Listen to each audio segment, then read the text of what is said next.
All right, so we're going to start our class back up.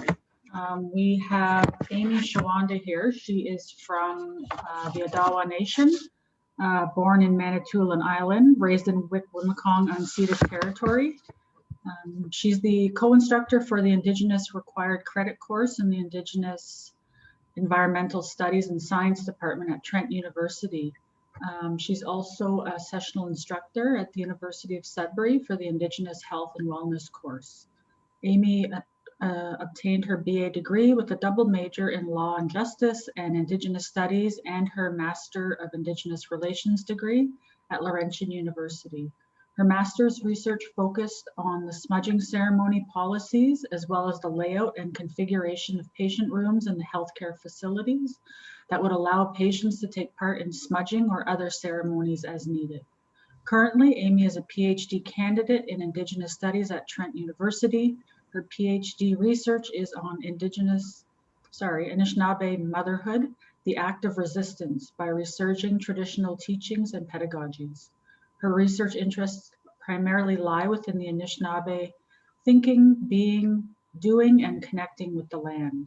She has diverse research interests that include language, teaching pedagogies, decolonizing, indigenizing mainstream institutions, research methods and methodologies, urban indigeneity, governance, star knowledge, dream knowledge, storytelling, and Indigenous health. So welcome, Amy. We're glad to have you here today.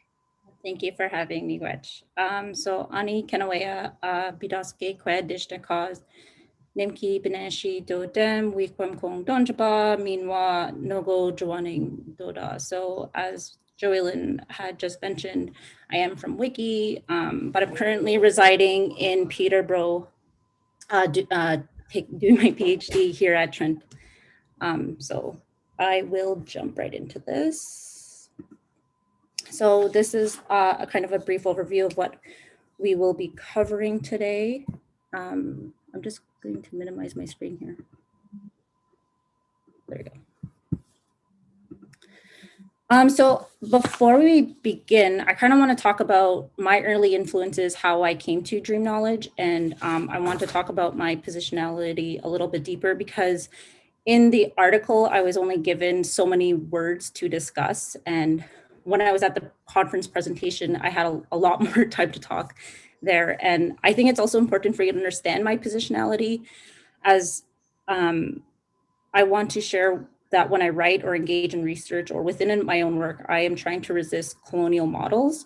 And I do this because it's important to relate pieces of our Indigenous stories and histories into our work. So my early influences of dreaming is, it's a gift I have received that I was just born with. And it made me think of Cherie Demeline's The Marrow Thieves. So if you haven't read the book, it's about a dystopian novel that was, we as Indigenous people were hunted and harvested for our dreams. And she talks about the gift of dreaming and how non-Indigenous people had lost their way and lost their way of dreaming. And I bring this up because this book really resonated with me, in with the histories, the wars, the biochemical warfares, the legislation that prevented us from using our ceremonies, the Indian residential schools, day schools, the 60s, the millennial scoops, missing and murdered Indigenous women, the high rates of incarceration of our youth and men, and addictions. So kind of coming back to my story, I was fortunate that my mother was spared from Indian residential schools. Although she went to day school, her brothers and sisters weren't as fortunate, and they went to Indian residential schools.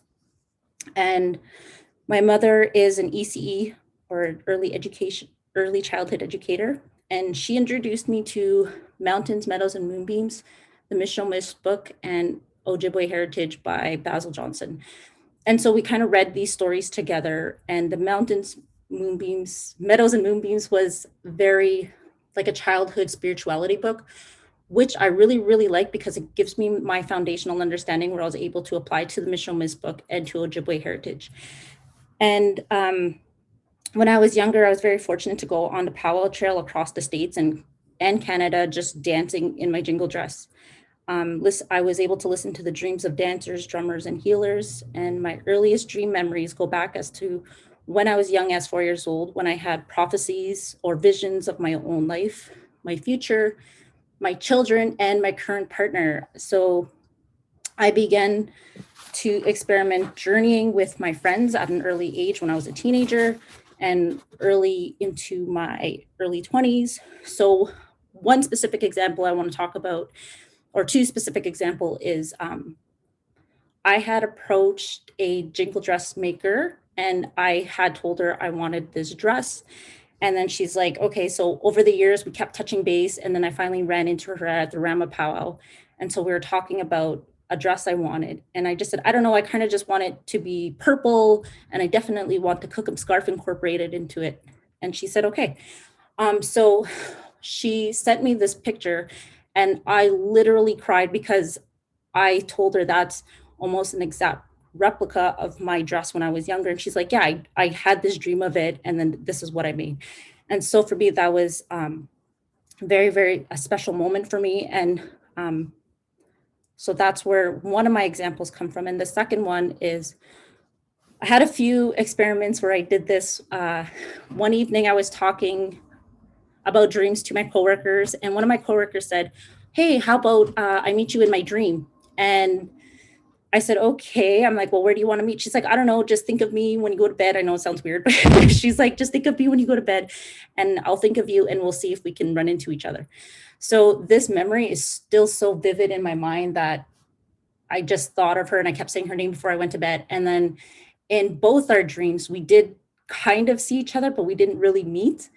And she was running, trying to find me, and I was running behind her, calling out her name. So the next morning we were talking about this, and she's like, I kept trying to find you in my dreams, but I couldn't find you. I said, yeah, I was chasing after you, yelling your name, and you were like running in the opposite direction, but she was listening for the echo when I was right behind her. So we had a good laugh, and we started to experiment, like, can we do more? Is there more we can look into? And it actually turned into more experimentation of like how we dream. But I want to talk a little bit more about that. But I just want to share with you my cosmological relationship and my spiritual connection with this article and how it kind of guides my everyday life.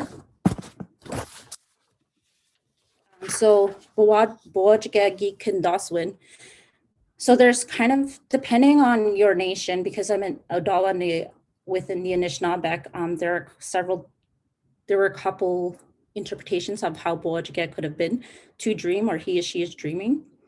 And in that, it's something that I do every night. It is where I can go for knowledge. It is where many Indigenous people get sacred knowledge from.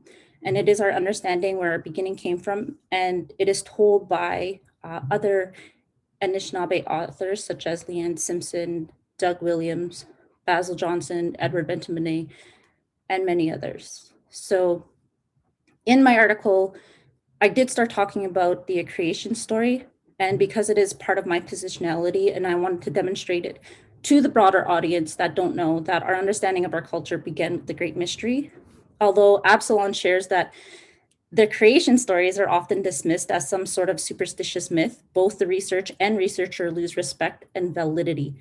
Although this article on Boajige Gikendaswin was already going to be on contentious ground with Western academics, I included it because this was for Indigenous students, scholars, and researchers. It is to show I have an understanding of who I am, where I come from, and my point of view on dream knowledges that stems from our creation stories. So when I was writing this article, I was asked by the editors to incorporate more Western authors, and I politely rejected all their suggestions. I told them that I want to privilege only Anishinaabe voices because it's coming from an Anishinaabe, and because I was tired of our knowledge being juxtapositioned with Western knowledge. I just refused to do it. And I was in the final editing stage of my article when I had the TV playing as background noise, and the History Channel was on, and there was an episode playing, and I don't remember what the show was called, but this episode was talking about, I'm going to attempt to say his name, Serenbasa Ramajian. Anyways, he dreamt of 100 plus mathematical equations. and that he received from one of the Hindu gods. And he woke up, immediately wrote down all the calculations. And then I started Googling other famous scientists, and there was like actually quite a bit of Western scientists who had tapped into their dream knowledge. And so in that moment, I kind of looked around the room and I was like, miigwech, thank you for showing me this. As a compromise, I'll include this in the article. And that's when, that's how that section came to be. And I have come across many people who have these amazing dreams, not just Indigenous people, also non-Indigenous people, and that they take them and they take me on these amazing journeys and share their stories with me. And I'm so grateful and humbled by that. And some of these teachings that are shared, they get shared with us, and sometimes it's community work, and sometimes a lot of us have to engage in that community work. And I talk about a lot of it in the article about how we have these dreams and it's up to us to put these dreams into action. So the other side, or the spirit or the sacred realm, is talking to us and they're like, here's a vision, it's up to you to enact it or not. Okay, so now that we have that, I wanted to talk about this meme that's been going around on Facebook for a couple of years now. And I always found it funny because when I first saw this, it took me a while to track this one down. And it made me laugh, but it also made me think of this, and it often quite came back as a reference to dream knowledge. And there has been, I thought about this and I thought there has to be a better way that we reference dreams, not just a footnote, because I didn't want our dreams to be there as a footnote. I wanted it to be written in the actual paper where you can read and you could see the story, the creation story of their research project, or why they are doing the work that they're doing, or sometimes even just their positionality.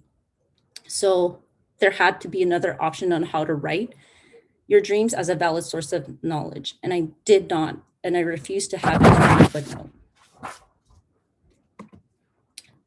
A couple months later, after seeing that post several times, I had the pleasure and honor of meeting Dr. Manitoulin Island, and she came to Trent to work with the grad students. And this was the seed that was planted and grew. So after her presentation, I approached her and I asked if she had time to talk. And I kind of wanted to explore and talk about her article on holographic epistemology. And we ended up sitting there for 2.5 hours just talking. And we talked about inward, outward, and toward the light.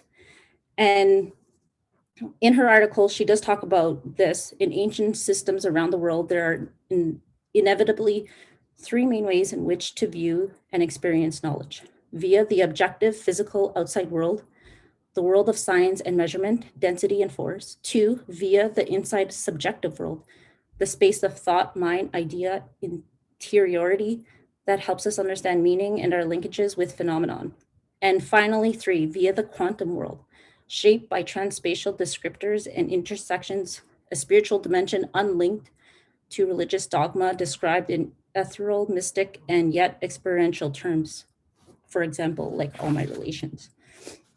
And when we sat there, we talked about the past, the present, the future, us now living in this moment, dream worlds. We talked about different types of realities. And to some, it may not make sense, but our conversations went from like to and far and wide and inwards and outwards. And it was an enlightening moment for me that I was like, okay, I need to do something. I need to talk about how we can relate dream knowledge and bring this into the academy somehow. I know there's been people that written about it. There's been people that talked about it, but there hasn't really been much done about it. So that's kind of like where her and I left off on our conversation. We just said, yeah, something needs to be done, but what do we do about it? And I thought that was a great way to leave and end that conversation. Literally after that conversation, Cinsa pulled out, had a call for presenters, and I said, oh, I know, I'll talk about Boajage, exploring dreams as academic references, with no idea of how this was going to play out.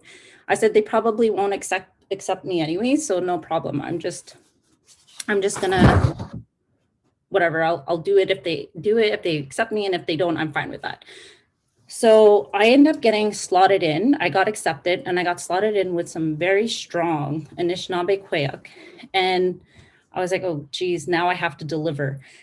So this was a very personal session that I end up going to. I end up thinking really hard how I was going to execute my vision of how I wanted to explore dreams as academic references and how is this going to look. And I didn't realize it at the time. I actually dreamt this, and this is how I end up manifesting it into a conference presentation and into a journal article. And it had to do a lot with my grandmother who had passed. She passed when I was 6 years old. And she only spoke Anishinaabe, and that's why I am a heritage speaker, where I grew up only speaking the language, whereas when I attended school, I ended up speaking English. And so in that, my grandmother in my dream only speaks Anishinaabe. I've never heard her speak English. And so in that, I remember sitting with my computer 2 days before this conference was there, and I was facilitating a lot of the sessions. And I remember sitting there just writing, and then all these visions came to my mind, and I just started writing. And I was like, oh my gosh, I can't write fast enough. I cannot keep up with the amount of information that's flowing through me. And so I points to address literary gap, because there's nothing written out there, to encourage Indigenous students, scholars, and researchers to include their dreams in their writing, and to provide a template to reference dream knowledges. And after this presentation, after I spoke, I had Barb and Angela, who were right after me, and they were talking about how their research came to be, and it all came from a dream. I thought that was amazing. I was like, oh, okay, I did good. And after our panel was done, I ended up getting a lot of feedback from the audience, and they wanted a follow-up conversation. And so I was like, okay, well, I don't know how I can get this information outside of Trent. How do I get this outside into the community? And because I didn't want to hoard it, I didn't want it to be just mine. I mean, it came to me for a reason, and I wanted to act on it. So I think it was like a couple months, like 2 months later, because the pandemic hit, and I remember seeing the call out from Turtle Island Indigenous Health. And I was like, okay, maybe this is where I'm supposed to submit. I'm not sure, but I'm going to try. And I ended up getting accepted. So I was like, great. And again, as I was writing my initial article, I just sat there, and all of it transformed. I remember having a conversation with my good friend Helena, and she was saying that she remembers sitting and listening to me talk in this conference. And then now she reads the article, and she said, like, it grew so much. And I said, I don't know where these visions were coming from, where this information, well, I know it was coming from, it just was flowing through me at that point in time. So my dream knowledge outline looks like this. When I first presented, I only had basically this, ancestral accounts. And when I was talking about the ancestors, I was going to and from past and future. And when I wrote it, I wanted to be very distinct. And when I talk about ancestors and spirits, I wanted the spirits to represent the future. And in that, I end up coming up with unknown ancestors, because sometimes we meet people, and I know for me, I have met people and I don't know who they are. Like my oldest son came to me in a dream, and he's like, okay, like he kept sending me for a good 5 months about how I was going to be a mother, what kind of mother I was going to be. And I was like, I didn't know him at the time. And now that he's here, he's everything, like the way everything he told me things would be, it is what it is. And then when I was thinking about this, again, this came in my final revision, was the Nikanagana, all my relations, and talking about elder brothers and sisters who are currently residing on earth with us. That's the rocks, the water, the plants, the animals, the four-leggeds, the two-leggeds, everything in between. But then I thought about, that's not only that, but there's metaphysical beings, because I know in Wiki, when we're there, we, like every time I go to South Bay Beach, I think about the sea serpent stories, because my uncle who lived in South Bay right along the beach, I would go there and he would tell me these stories, and we would walk up to Quanja Lake and we would sit there and he would tell me these stories. And I was just so mesmerized and thinking about that. So we had another level that needed to be talked about and addressed. And in that, as I was going, I was thinking about cedar trees, and I ended up including cedar tree in my research. And I remember thinking, I don't know the cedar story, origin story. Like, I don't know what it's about. And I thought, I know the tobacco origin story from an Anishinaabe point of view. I know the sage story from out west. I know the sweetgrass story of how it came to be, but nobody ever really talked about the cedar tree. So I ended up going on a year-long journey, and I kept dreaming and smelling and trying to find a story of the cedar tree. And so I actually went to New Zealand and running into Leanne Simpson, and I shared a little piece of what I had, and it came to me in a dream. It was along with an elder, Gloria McGregor, that she had shared like a little snippet of it. And I was like, okay, I need to find the story. And when I came back to, I was in New Zealand, me and Leanne had talked about it. I came back here to Canada, and I was thinking about it. Again, I was out west and I was out there for conferences and still trying to find this story. I was asking my uncle, who's pretty knowledgeable on Anishinaabe knowledge, and he's like, I don't know, that's a woman's medicine. Maybe you can ask your aunties. Or so I was going everywhere trying to find this story, and I end up having it in my bookshelf here the whole time, and I had it. So I end up going, sharing it with the people that I was inquiring it about. And so that's where I was like, the ancestral spirit of metaphysical beings also needs to be included in this, because they do come to us, and sometimes we are aware, sometimes we're unaware of it. In that, I also talk about the purpose of dream intention descriptors. There are scientific and Western ways of knowing. So I wanted to differentiate between conversations, visitations, messages, and interpretations. And the purpose I do that because conversations are obviously, you have conversations with people. And so sometimes I can dream of someone who passed on, or I can dream of someone I'm going to meet in the future and have these conversations with them. And sometimes I will have someone visit me that will just pop in quickly, or they make an appearance, but I don't really know, or sometimes I know who they are.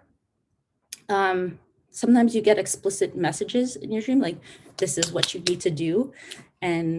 Or sometimes you get those messages, but they need to be interpreted by someone that you trust. And I really want to stress that someone that you trust, that you can go and share your knowledge with them, because you don't want them making fun of your dreams or your own personal space and things like that.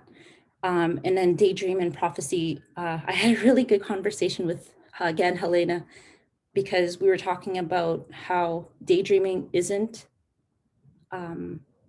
dreaming, but I told her it is a state of dreaming, and I don't categorize that because I feel like it doesn't fit into it fits into the Western concepts of dreaming. So, which is true, because when we sleep, we do dream, but sometimes in our dreams, there's nothing, but we can also tap into the spiritual side.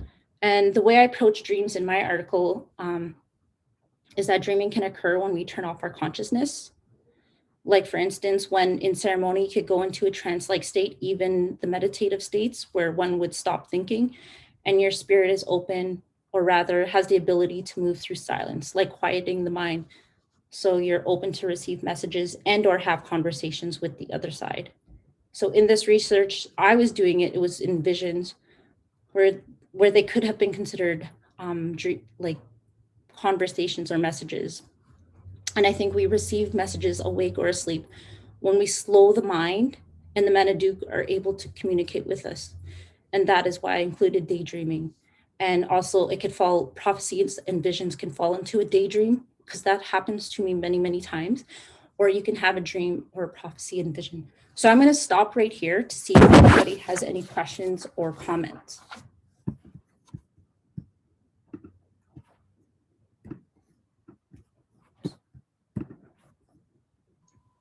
I don't have a question, Amy. I'm just really enjoying this and, looking at and trying to, not trying to understand, but trying to not wrap my head around it, but open up my consciousness to not accept it, but to see how it plays out in my own life too. And I think that's part of that connection too, is I dream, but I never really looked at it in the same way as you do. So I'm loving this. I really enjoy it. So thank you for that. Oh, miigwech. Does anybody else? I wanted to mention when you were saying how you and your friend told each other to like meet in your dreams, and I had a friend who told me about that she didn't talk to her friend about it, but the next day they were talking and they ended up realizing they had the same dream and they were beside each other and they woke up feeling like the person was beside them, and that was without prior knowledge. And I thought, wow, that's crazy energy, like beautiful energy. And I've never heard about that before. So it's really cool to see that there's just so much more knowledge on it, but it's not something that's commonly shared. Like I've always dreamed since I was a little girl, and I love what happens in dream state. And I wish I could learn more, but I just feel like, yeah, I don't know where to get that knowledge. So it's super interesting. So thank you. Miigwech. Thank you so much for this. Miigwech, I've always been an active dreamer. That's what I call it. I visit with my ancestors and I ask questions about the future, especially if I'm really undecided. Or sometimes I ask to see people for guidance. And I have just never, I've only met 2 other Indigenous people that dream the same way I do. So this is just, I'm just so grateful. Thank you so much. Miigwech. Does anyone else have any before I proceed?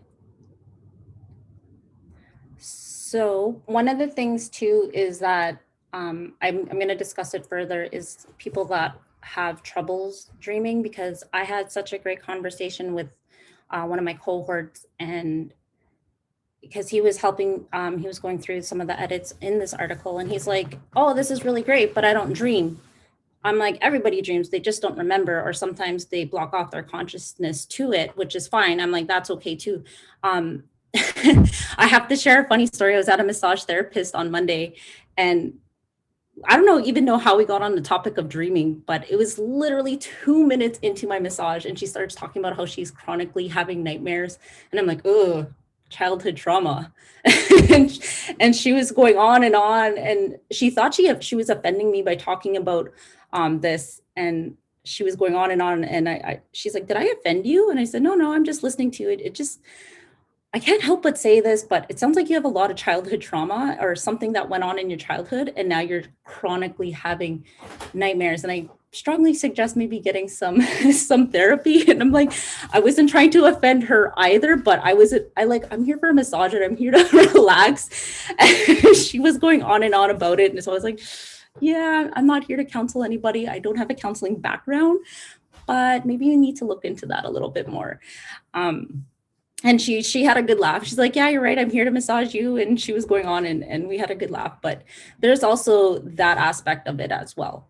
So I want to share, because the course topic today is on minds and hearts, but also part of it too is when I was thinking about your class theme today, but it also ties into dream knowledge. I want to share 2 videos with you. And this one is a little bit cheesy for me, but I feel like it talks about the indigeneity part of it. So I'm gonna play that right now. I'll turn it down.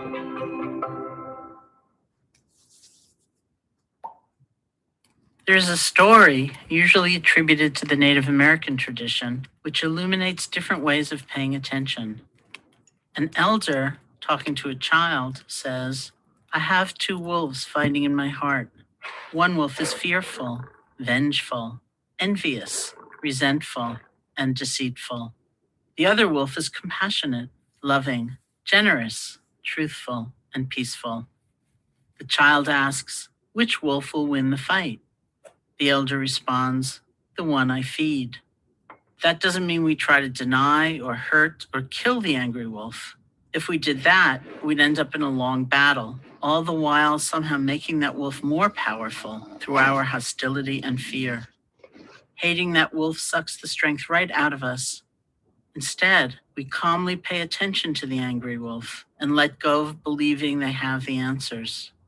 If we can do that, they end up lying down next to us, no longer an enemy. We help strengthen the kind and loving wolf, giving it nourishment and support so that we can follow it. That peaceful wolf can become our steady companion and show us the way through all kinds of different life experiences.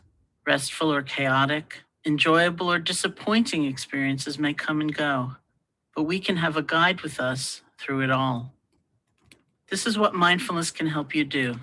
Mindfulness allows us to see our thoughts and feelings as they are beginning. It's very powerful to know what we're feeling as we're feeling it, know what we're thinking as we're thinking it. With mindfulness, we can choose what will strengthen and bring into action, and we can choose what we will gently let go of. We don't have to be at the mercy of old habits or old ways of thinking or old ways of being. We are empowered. It just takes practice.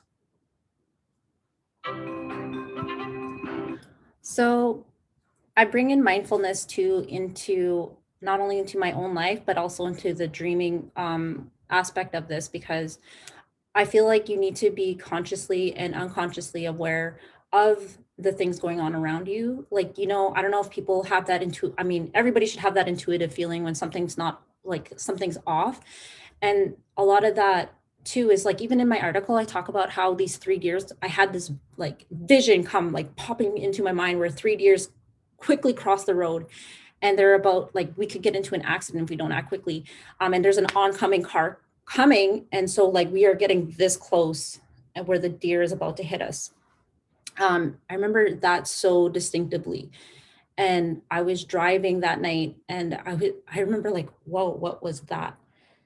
I was such in a trance-like state where I was just thinking and thinking and thinking. And then I turned off my thinking and I was just in the moment and I was just concentrating on my breathing.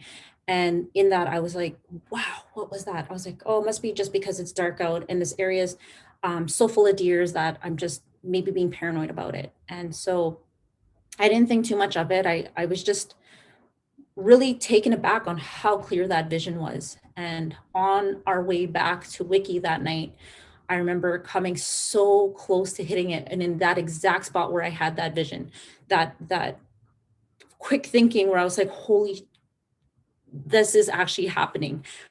So that is something why I ended up including it. I mean, some people could argue and say that, oh no, that's just a daydream or a prophecy or whatever. But I was like, no, it really does fall into that mindfulness, having that intuitive nature and having that aspect of your spirituality tap into the tunes of the world. And I thought that was really important to include because I didn't want to dismiss that.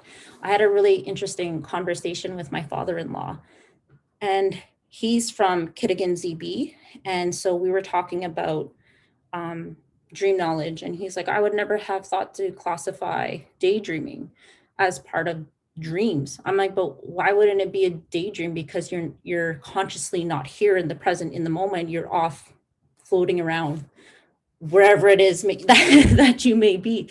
So he thought about it, and then we went for 3-4 days texting about daydreams, and he was telling me some of his daydreams, and he was like, oh, okay, I think I see your point now. He's like, I totally get what you're saying. So it ended up being this really great conversation to include daydreaming and why it should be classified in part of dreams.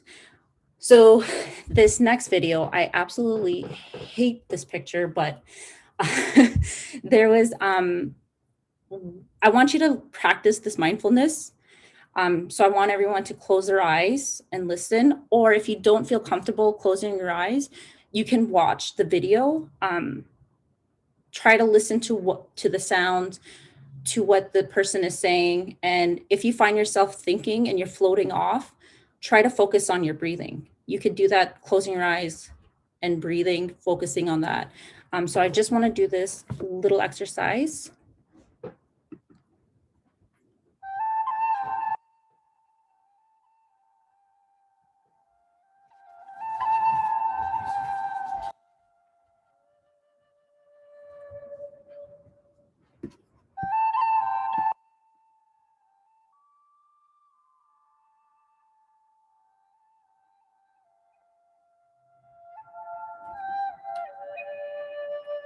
This guided meditation is different to others you may have experienced. It is passive, not active.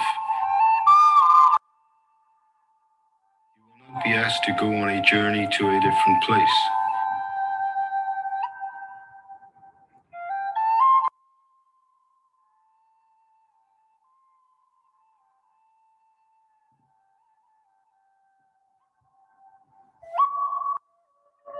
In this guided meditation, based on old principles of Indigenous peoples, the place you wish to visit will come to you. You will not travel, you will experience.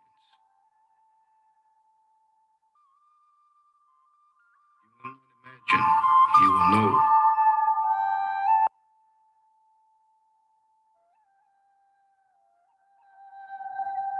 Be still and let what you hear envelop you.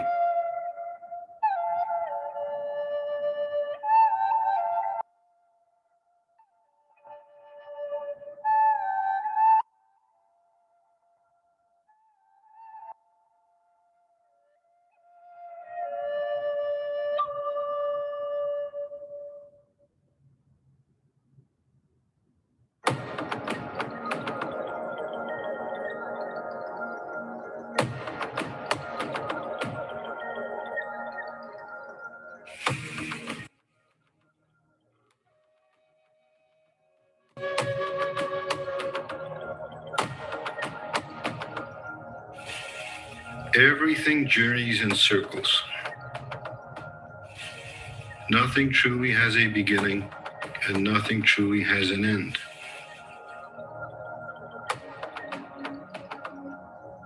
When we are born, we bring with us an echo of another past. When we think, we incorporate into our thoughts the visions and hopes of another future.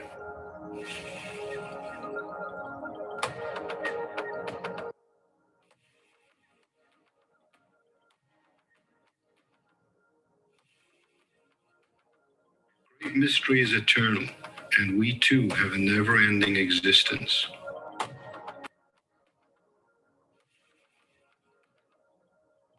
When we do that which is bad, our negative actions may follow in our wake for many generations.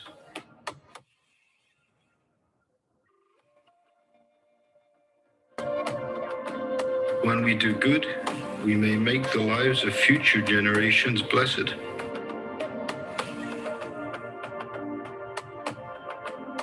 Some say that we cannot know our past.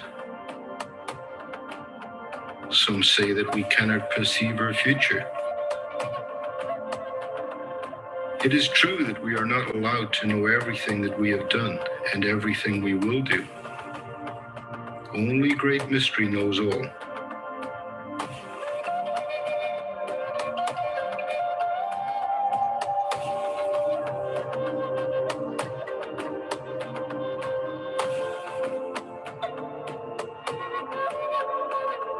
However, Creator has given us the ability and the intelligence to engineer our actions. If we wish to do good, we can. Only our weaknesses prevent us.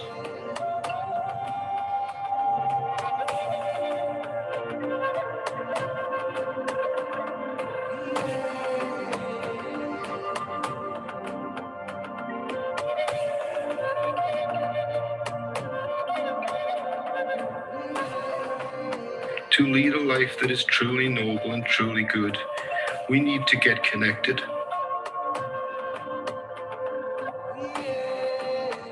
We need to connect with Mother Earth and Father Sky. We need to touch the heart of Grandmother Moon and welcome the warmth of Grandfather Sun.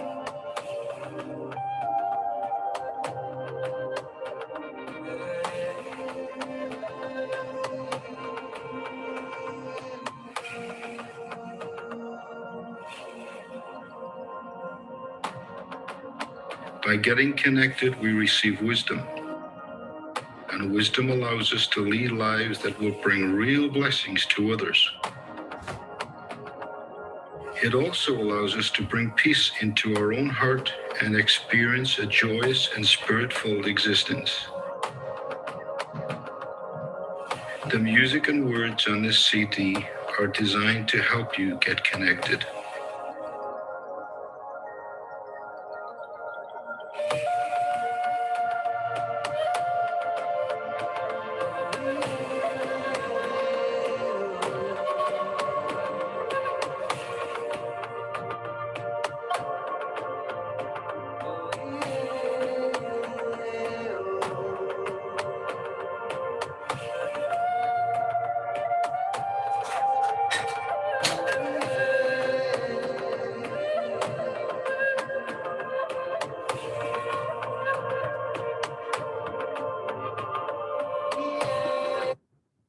All right, so I'm just going to stop it there, and I'm going to turn it back over to you and ask you, were you able to slow your breathing, slow your thoughts down?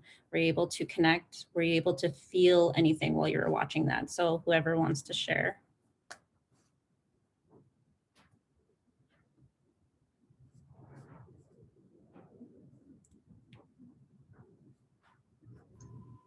I'll share first. It was cutting in and out a little bit, but I think once I started, it almost felt like a journey, like you're moving along, like almost like a river. I kept, like you said, like my thoughts kind of started going into like, I have a class starting at 4 o'clock and I have to do this, this, and this. And I'm like, no, wait, okay, let's go back, right? So I think it's pretty cool the way the mind works. And I was thinking too, as I was doing this exercise, what I like to do is when I think about something, and I know a lot of people do this, and then you think about something and then it reminds you of something else, and then you think about that, and then you're like 10 thoughts away from your original thought. And then you're like, hey, I'm going to go back. Why am I thinking this? And then you kind of make your way back to your original thoughts. So that's what I was thinking. Miigwech. Anybody else want to share? I'll share. About a year ago, I started taking this mindfulness classes online when the last COVID hit, because I was so, I was so tired from working and everything. And I'm like, I'm not doing enough for myself anymore. And I'm like, how can I give myself back? I'm like, oh, I'll start meditating. That'll be super helpful. And I know like my max is about a minute. And then I'm like, Joey-Lynn, my mind starts to wander. And my instructor or helper was just like, give yourself permission to do that. Like, let your mind wander and experience that. And that's okay. So I know like my max is like a minute. And then like, I'm like, Joey, I got 100 things going on in there.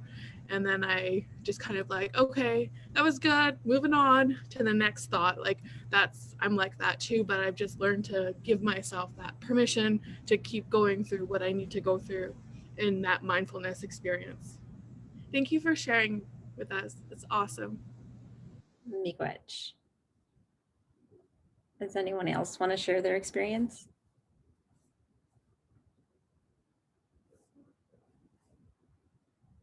Joey-Lynn, you lie, they're not chatty.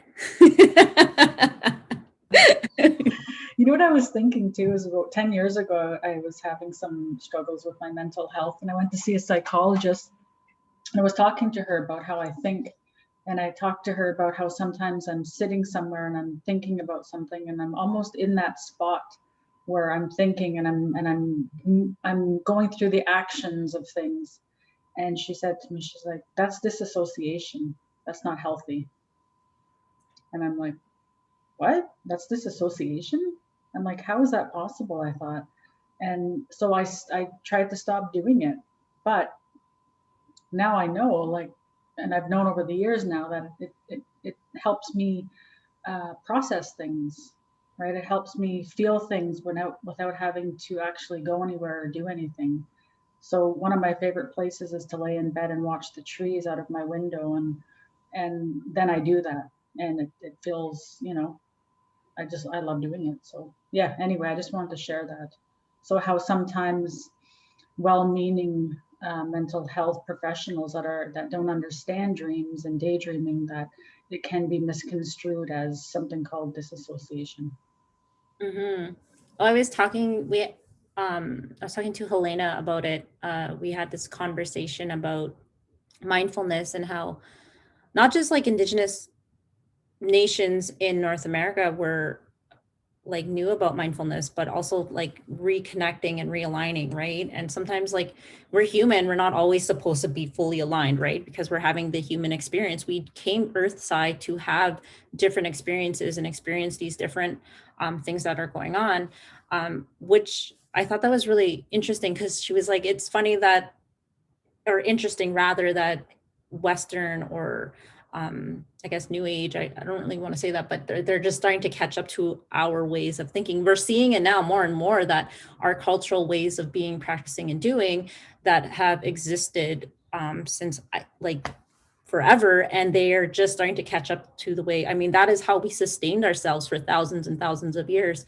And that's one of the things I wanted to talk about and highlight. And that's why I refuse, and I know the Academy hates it when I do it, but I refuse to incorporate Western authors or ways of knowing, because I only want to privilege our knowledges in the way we do things.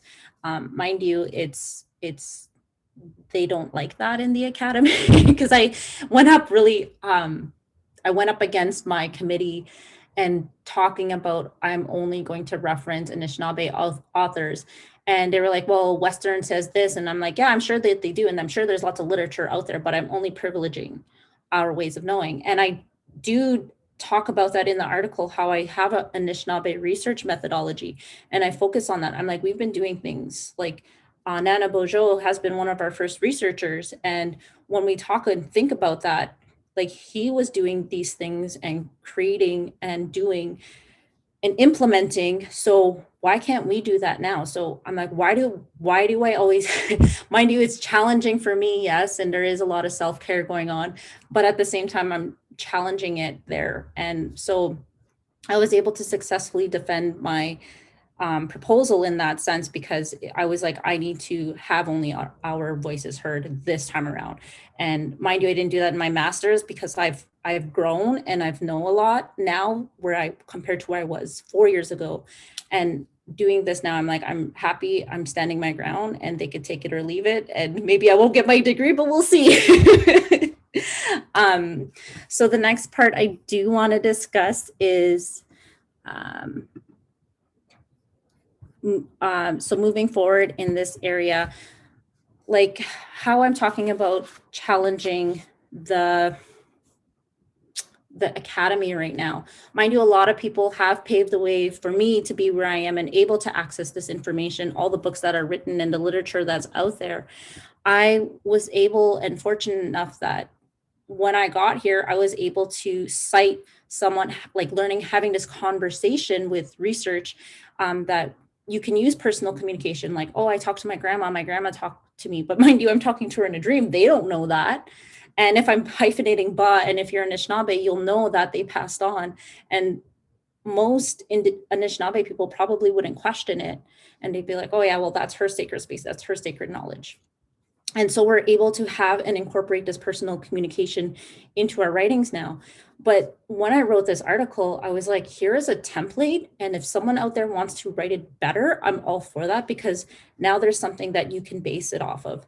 So when I talk about positionality and talking about from my point of view, I want to explicitly state, and I stated several times, that I'm an Anishinaabe Kwe point of view, and that I do want scholars and students to utilize their languages in their work and consult with their knowledge keepers, holders, and elders.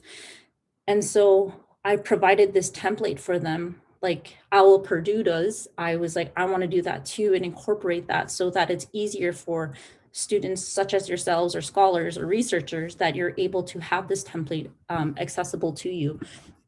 And one of my big thing is that my elders tell me, like, don't hoard knowledge, we should be sharing it. I mean, share what you can and be cautious. Like I even talk about that too in being cautious of what you're sharing. Make sure you're comfortable. I mean, I put a lot of my personal stuff in this article, and I was so terrified putting it in, and my mentor at Trent, and I sent it to her, and she's Bodwa out of me, and I sent it to her and I said, can you look at this? I just want to make sure, and I want to make sure I'm doing it in the right way. And I want to make sure that when I'm putting myself, like I'm putting out my sacred space that I access out into the world to be criticized, to be critiqued, to be written on. So I was like, can you just make sure that I'm not disclosing anything that we're not supposed to be ceremonial wise or anything else? So she said, like, she reviewed it and she was like, no, this is great. Like, I mean, people are going to critique what they want anyway. So you put it out there, and if it needs to be adjusted down the road, at least it's there. They have their template to use.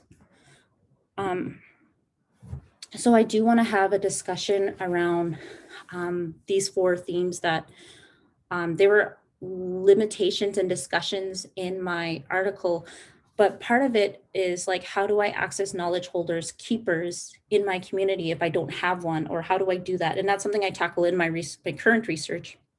And part of that too is like, establish who in your community, or ask around like 4 or 5 people if who they recommend as an someone that you could talk to, or someone that's knowledgeable in that area.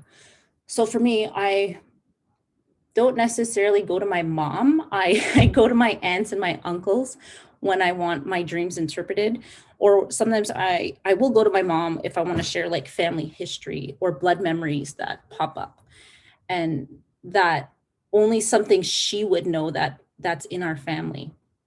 And so I share these things with my aunts and uncles, because I had a very interesting conversation with my aunt, and she said that she's not a dreamer, but her husband is, so my uncle. And she talked about how whenever like something happens in the community, she'll know because he already dreamt about it. So we had great discussions around that, and how to access your knowledge keepers, and how do we go about that. So when you're finally ready and you're able to access knowledge holders, keepers, and elders, offer tobacco. And I'm going to talk about tobacco offerings in several different ways. So when you're ready to have your dream interpreted, or you're trying to understand the messages or how to go about it, offer your tobacco to elders and ensure you're doing it in a good way. And the second one is like, sometimes, like the other night, I just dreamt of a good friend. And I was so shaken by the dream that I had to offer tobacco and just ask for guidance from the Manaduke on how I would act, or how do I proceed in this dream, because I wasn't really sure. And so I have another friend that where we talk about dream knowledge, and we were discussing it, and I said, I don't know, I'm really unsure on how, because it kind of shook me where I don't know, I feel helpless and I don't know what to do. So he said, just offer the tobacco to the Manaduke and smudge and pray and hope that good things come out from this. And I said, yeah, you're right. I totally forgot about that. The smudging part, mind you, for specifically that dream. And then tobacco offering too, in terms of research or writing, you can offer your tobacco and ask for guidance. Mind you, you're not going to get it that night. So be patient when you're doing these offerings too. Like even with your elders, when you're offering it, they may not know just in that exact moment. Sometimes they have to think about it. And that's kind of the way our people are, Indigenous nations are in North America and South America, that we take our time, because it's not something you rush. You can't rush the Manaduke, and you have to be patient. So as I previously stated about my friend who can't dream, or says he can't dream, that, and my aunt who says she can't dream, I suggested to both of them, like, have you guys tried dream journaling? Like something, or even just before you go to bed, just write in your day, just do journaling and see what you did throughout that day. Like, did you have a glass of wine? Is that preventing you from dreaming? Did you have a beer before bed? Did that stop you from dreaming? Did all of this prevent you? Like maybe it just inhibited, like maybe you can't remember because of that. I'm like, it's not the end of the world. I said, some people just aren't gifted with that, and that's okay. You guys have other gifts that you have that sometimes maybe I wish I had. So there was that. Also, myself personally, I don't always remember the first thing I dream of when I wake up. Sometimes I do, and sometimes I don't. Sometimes I'll be driving my kids to school, or sometimes we'll be driving up to Wiki, and you're in the camera, eh? And sometimes there's when I'm driving or I'm driving them to school, and it's like these flashes come back, and then I'll ask Siri to voice record my dreams, because I'm like, I can't forget this because it's coming back to me heavily and it's flooding in. So then I'm recording my dreams through voice record. And then there's also, I wanted to talk about, and I do talk about this, academic integrity, but also Indigenous integrity. Mind you, it's part of our 7 grandfather teachings. And some of that, there could be our own personal barriers. How I told you the massage therapist said, she's like, I have this recurring nightmare. And so I was like, well, you may need to see a counselor for that. And that may be part of why you're not having those dreams, or you're having that recurring dream. And following our Indigenous protocols in that you're doing the tobacco, you're smudging, and you're taking care of yourself and practicing. Like for me, I find it very beneficial for myself. And it may not work for you, but it works for me, that you're practicing mindfulness. For me, that works. And also, one of the things when I talk about Indigenous integrity and academic integrity is that we're all coming from different communities. We're not all Anishinaabe, we're not all Haudenosaunee, we're not all from the same nations, or sometimes we're from blended nations. And so that is something that I also look into and think about. Like, that's why I think positionality is also very important. So I'm going to stop it here and ask you if you have any thoughts or anything you can contribute. Can you turn it down, please?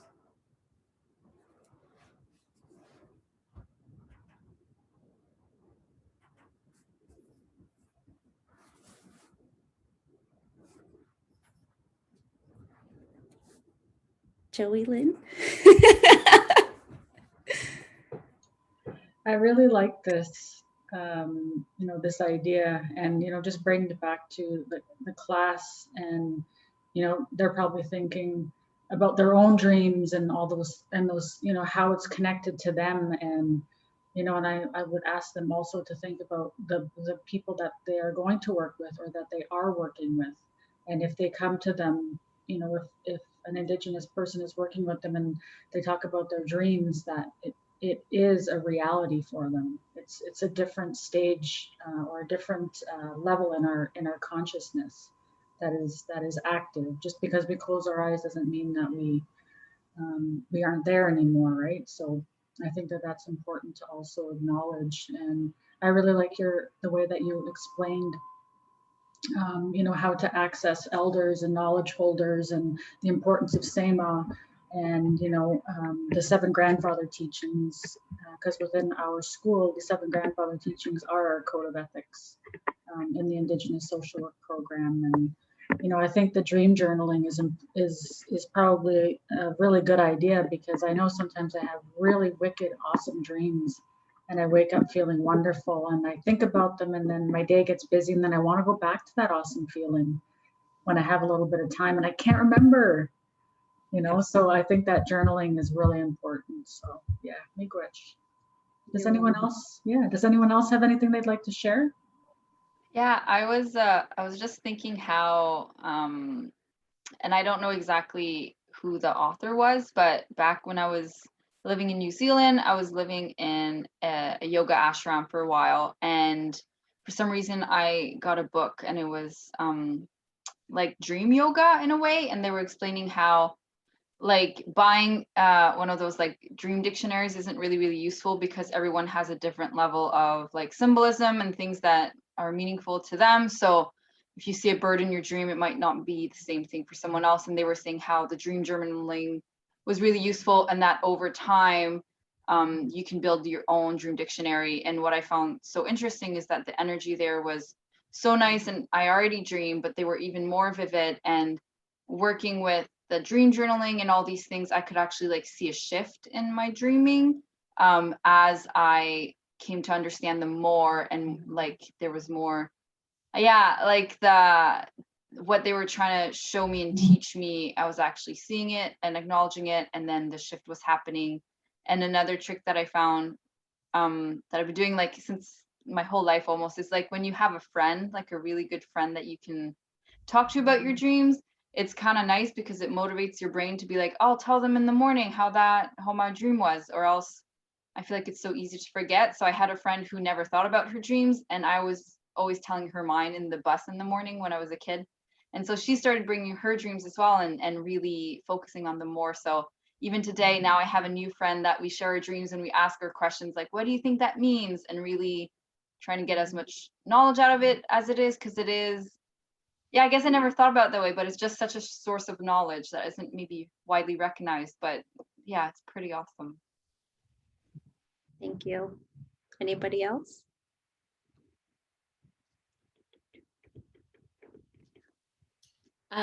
This was really interesting for me. Hello? Hello? You can go if you want. No? Okay, I'll keep talking.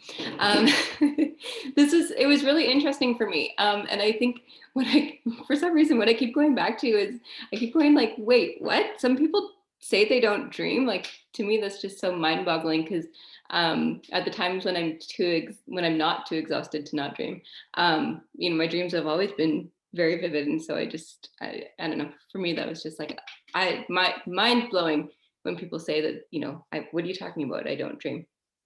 And then also I had a really freaky dream the other night, and that reminded me of that. So now I'm all weird about it. But anyways, this was really good. I really like knowing this. It's also something that I think maybe is missing in Western social work teachings or classes as well. And it just kind of reminds me that, I don't know, I think people should be a little more aware of this, because I could see how this could lead down a really dangerous path in terms of mental health, of misdiagnosis, or a diagnosis that's just not even applicable. So it's really good to be mindful of that as well. That's great. Thank you for sharing that. Anybody else? Leah or Lee?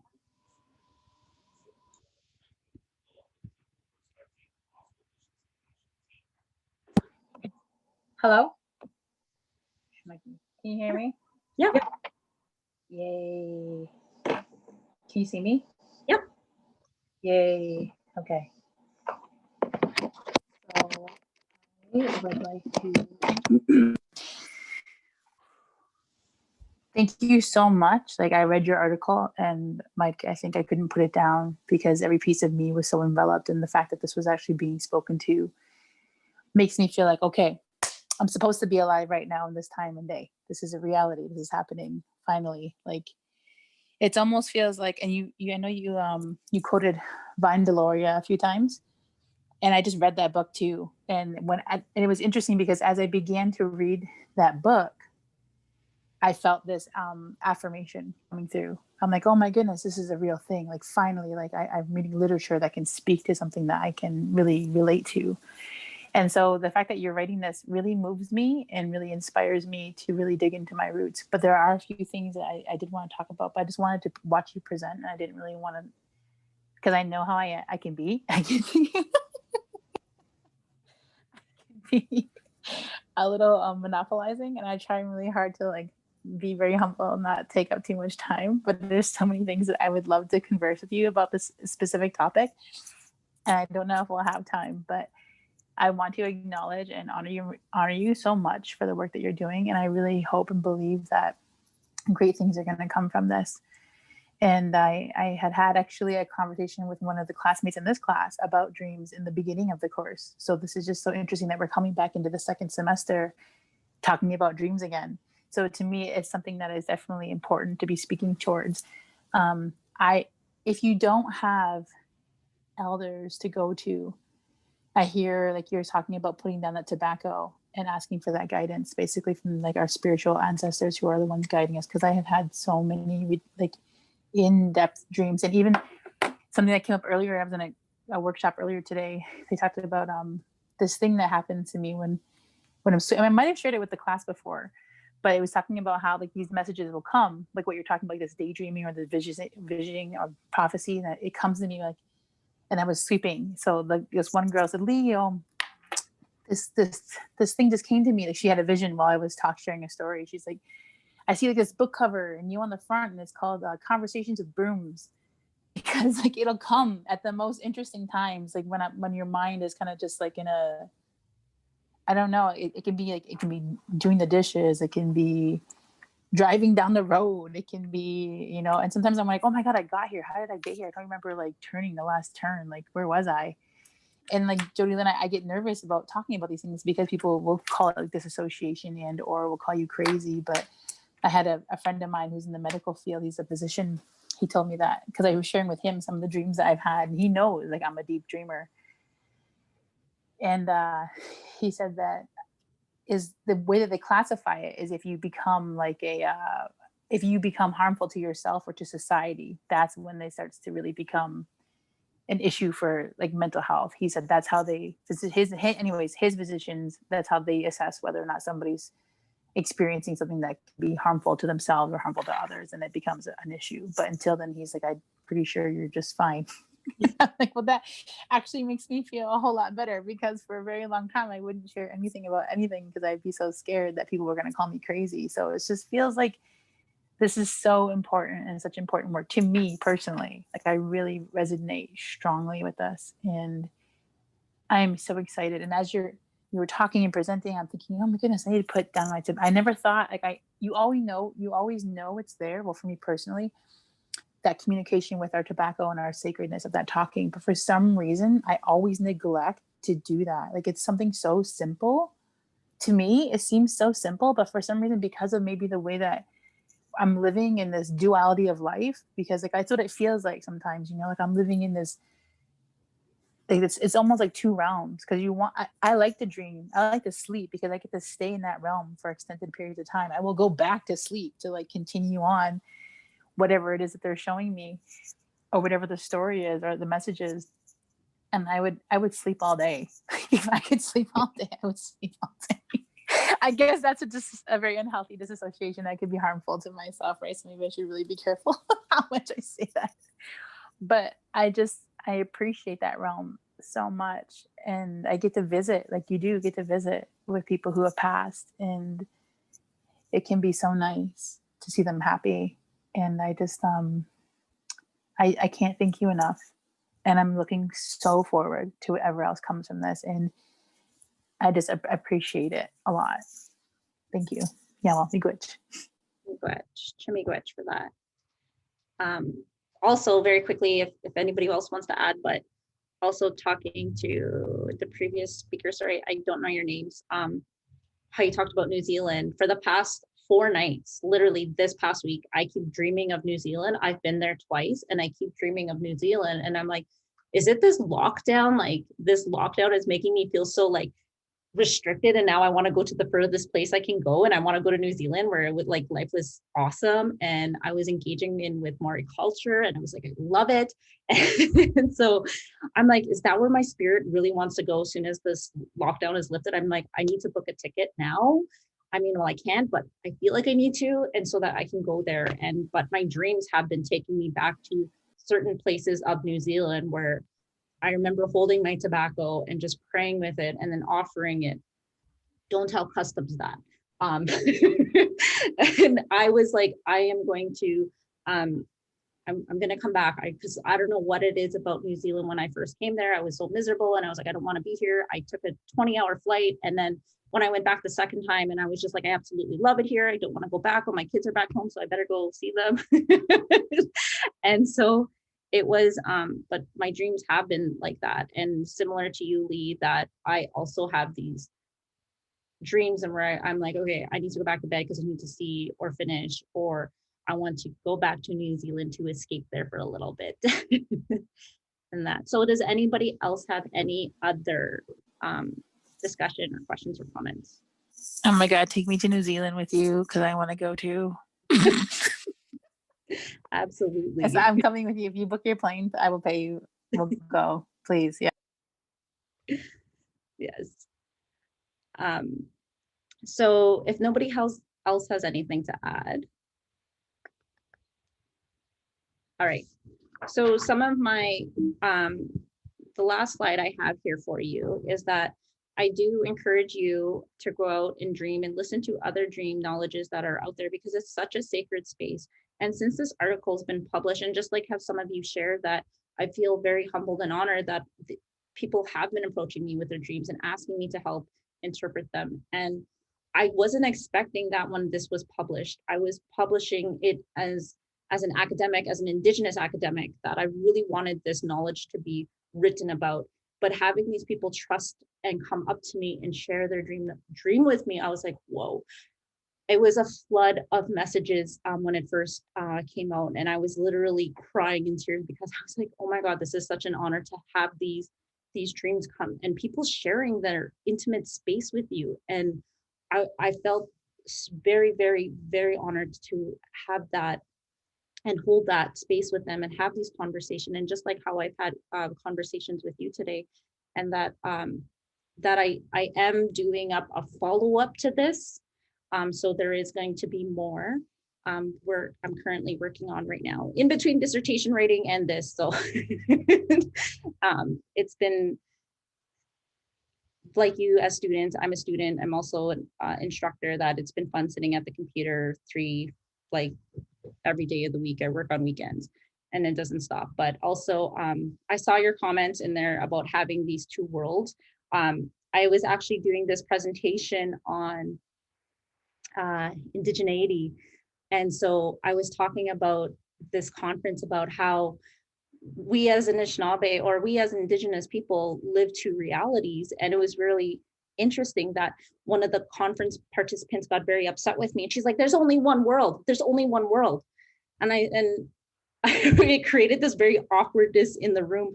I said, absolutely, there is one world, but I'm telling you, I live two realities, where I know how I have to conduct myself in a Western urban area, and whereas where I'm on reserve, I could just be in that reality and be me, where my epistemology is validated. I don't have to explain myself. And same with the dream knowledge, bringing in this third reality into the concept and into the mix. I've been very fortunate that I have a very core group of people where I can share my dreams with and trust them with them. And we just have great discussions, and they are able to do that. So if you're able to have that and create that group for yourself, that is amazing. And like, keep sharing, keep dreaming, keep living, and just keep going. And that is my presentation, Miigwech. Miigwech, Amy, you have a way of presenting that brings us through a journey as you're talking too. So I really, really enjoyed your presentation, your research, or your article, and just your sharing. I think it's wonderful, and I know the class have really enjoyed it also. And there was a question from Brett asking if you have contact information you can share so they can get in touch with you. Yeah, I'll throw it into the chat here. Awesome. Also on the article as well. Okay. So it is listed there in case you want to have conversations or anything, or you just want to share or be like, hey, I had this really amazing dream. I'm totally down for that too. Or if you want to discuss the article, down for that. You want to talk future plans and research or more academia, down for that. I'm always down for a chat. And you're very welcome. And I'm so thankful that you and Shar invited me to your class today. I was super excited. It's my second time presenting on this. So besides SINSA, this is my second time. And I'm really happy that you guys, like all of you, were able to take something away from it. Miigwech. Miigwech.